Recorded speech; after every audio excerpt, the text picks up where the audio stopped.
You hear the name Nikola Tesla and you think genius, right? Alternating current, the Tesla coil. The guy practically harnessed lightning.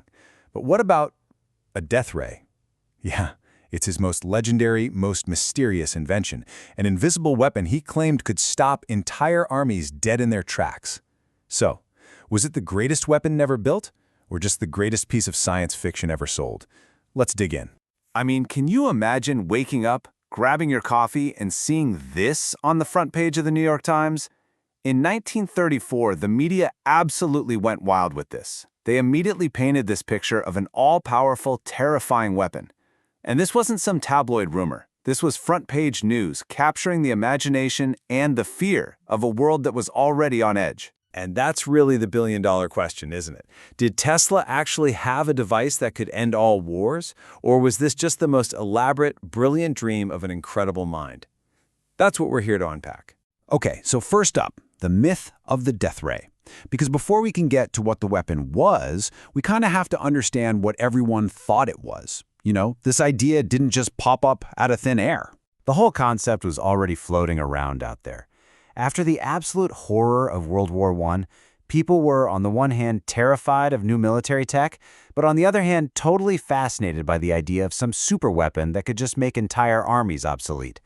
So when Tesla made his announcement, it landed on some very fertile ground. And this is where you see this huge gap between what Tesla was saying and what the media was hyping. He actually hated the term death ray. He called his invention a peace beam. He saw it as a purely defensive tool, like an invisible Great Wall of China that would make invasion and therefore war impossible. But the media? They saw a much juicier, much more sensational story. All right, Section 2, the peace beam explained. So, if it wasn't a ray in the way we think of one, what exactly did Tesla claim he had invented? Now we get into the actual science, or at least his science, of this Teleforce device. Okay, this is where Tesla's genius really shines. He knew that any kind of ray, light, sound, whatever, spreads out. It gets weaker and weaker the farther it goes. Think of a flashlight. Up close, it's a bright, tight circle. A mile away, it's basically nothing. So his solution was totally radical. He said, forget rays. Let's use a super-focused stream of tiny particles, like a cosmic fire hose that could shoot immense energy over huge distances without spreading out. He laid it all out in a 1937 paper, breaking it down into 4 main parts. And honestly, that first step is the most mind-blowing one, creating these energy blasts in free air. I mean, to this day, every single particle accelerator on Earth needs a near-perfect vacuum to work. But Tesla, he claimed he'd found a way around that. And this was his solution. It was this really clever idea for an open-ended tube that would use a super high-velocity jet of gas to act as a seal. So, in theory, it would keep the vacuum inside the tube while letting the particle beam shoot right out. A brilliant idea that was about to run into one very, very big problem. And that brings us to Section 3, a brilliant, fatal flaw. Because, for all its elegance on paper, this theory was about to run headfirst into a brutal law of physics. And here's the wall he hit. Atmospheric scattering. The second that super-focused beam of particles left the machine, it would just smash into trillions and trillions of air molecules. The beam would scatter in every direction, losing all its power almost instantly. And the funny thing is, that gas jet seal he designed, it probably would have made the problem even worse by creating this turbulent wall of air right at the exit point. You don't have to take my word for it. After Tesla died, the government brought in this top MIT engineer, a guy named Dr. John G. Trump, to go over all his papers. And his conclusion was just brutal. He said the work was speculative, lacking new, sound, workable principles. Basically, he was saying it was a fascinating idea, but it just wasn't science. But hey, let's pretend for a second you could solve the scattering problem. There was still the tiny issue of the power requirements. To get a beam strong enough to do what Tesla claimed, his device would have needed this much power, almost 37,000 megawatts. That is the combined output of more than 3 dozen modern nuclear power plants, all focused into a single burst. The engineering required is, and frankly still is, just staggering to think about. Okay, Section 4.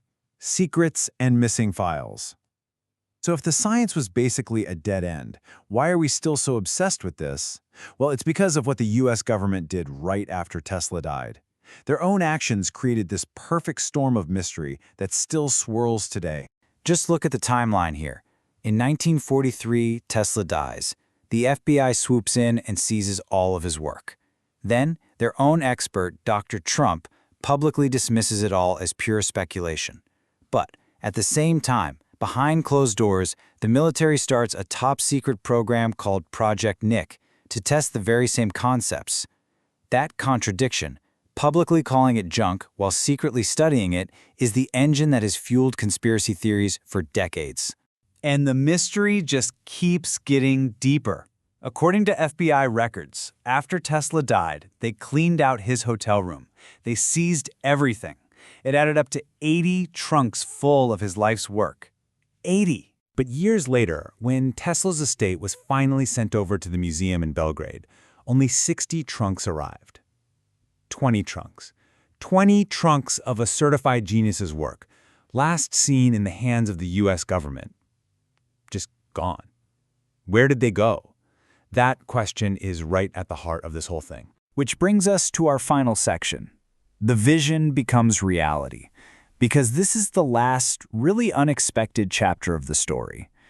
Tesla's flawed design, it wasn't an end. It turned out to be a beginning. His vision, totally impossible in the 1930s, would go on to inspire a reality he could only have dreamed of. Yep, decades later, right in the middle of the Cold War, Tesla's core idea of a particle beam weapon was resurrected.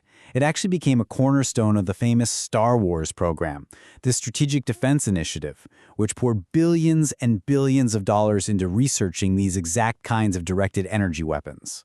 So how did modern science finally solve that scattering problem that stumped Tesla?